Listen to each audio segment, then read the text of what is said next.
안녕하십니까. 박광원TV 시청자 여러분, 박광원의 현안 브리핑입니다. N번방 사건에 대한 국민들의 분노가 매우 큽니다. 인터넷 메신저 프로그램인 텔레그램에서 이른바 박사방을 운영하면서 미성년자 등의 성착취물을 제작, 유통한 혐의를 받는 박사 조모 씨의 신상을 공개해야 한다는 청와대 국민청원이 역대 최다 인원의 동의를 받았습니다.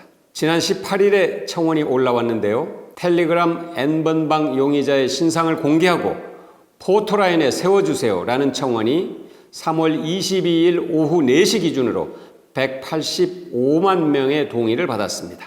참고로 그동안 가장 많은 참여 인원을 기록한 청원은 지난해 올라온 자유한국당 해산 요청 청원으로 여기에는 183만 1,900명이 동의한 바 있습니다.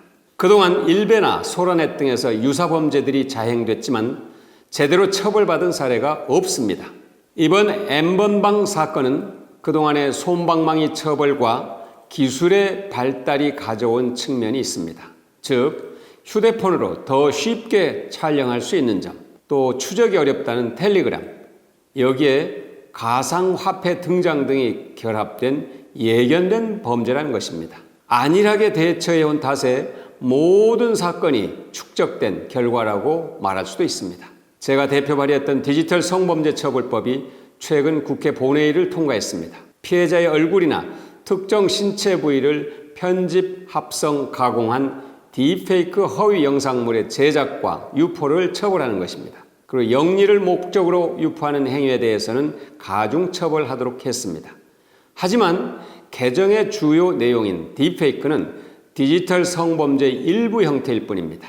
이번 기회에 텔레그램 등 온라인에서 다양한 형태로 발생하는 디지털 성범죄에 대한 근본적 해결책이 필요합니다.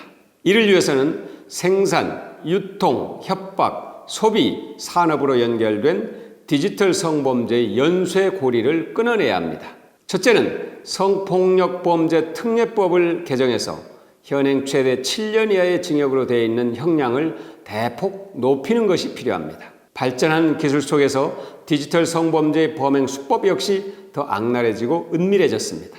반면 이를 처벌하기 위한 규정은 불법 촬영물로 영리를 취할 경우마저도 최대 7년까지밖에 되지 않아서 매우 미흡합니다. 강력한 처벌이 디지털 성범죄의 사전 예방 효과를 가져올 수 있는 최소한의 장치입니다. 한국여성정책연구원이 2017년 내놓은 아동 청소년 대상 성범죄 동향 분석 연구에 따르면 음란물 제작 등 사건의 1심 선고 유형은 벌금형이 39%로 가장 많았습니다. 집행유예 선고 비율도 37%나 됩니다.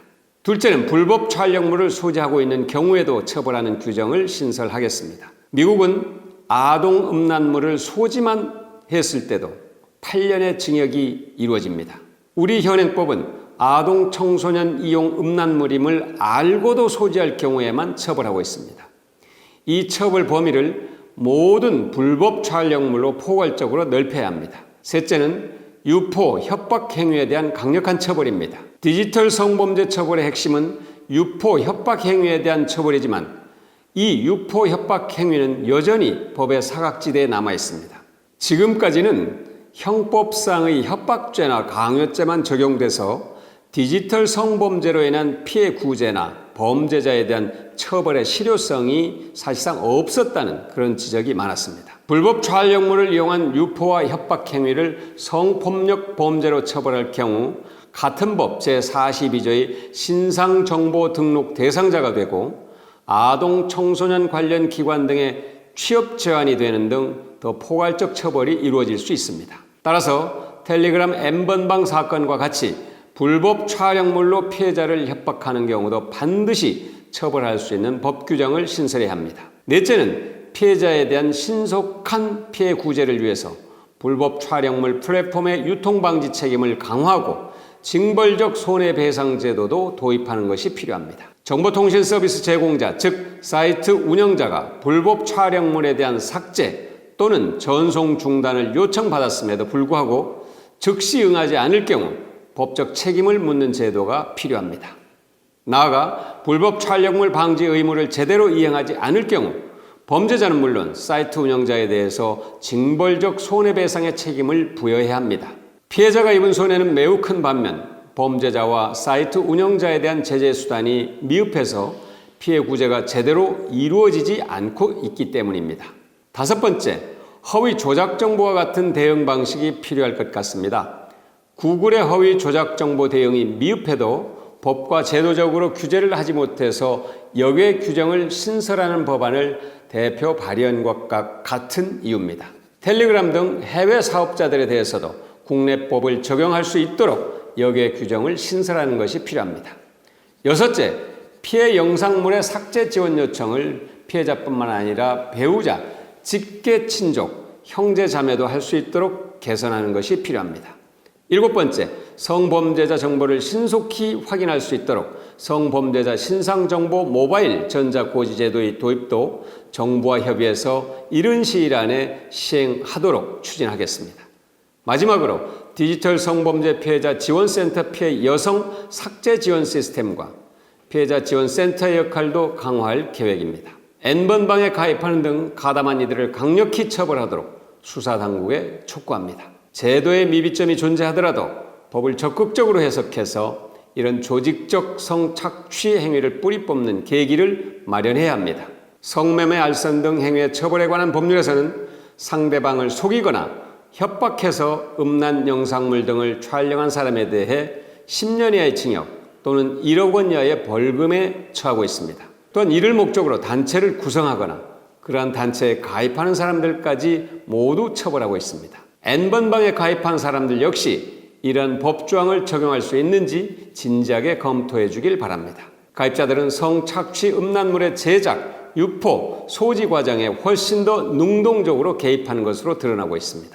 확실한 처벌이 이루어져야 합니다. 텔레그램을 통해 디지털 성범죄 동영상을 구매한 사람들이 처벌받지 않는다면 N번방 사건은 반복될 수밖에 없습니다. 디지털 성범죄를 처벌할 때 오프라인 중심, 신체 침해 중심, 음란 여부와 성적 수치심이라는 남성사회의 기준을 중심으로 판단해서는 안 됩니다. 어떤 플랫폼이든 상관없이 디지털 성범죄를 포괄적으로 강력하게 처벌하는 완전히 새로운 법적 틀이 필요합니다. 이 땅의 모든 여성들, 그리고 딸을 둔 부모님들, 또 모든 국민이 느끼는 분노에 공감하면서 앞에 말씀드린 내용들을 강력하게 추진하겠다고 다시 다짐을 드립니다.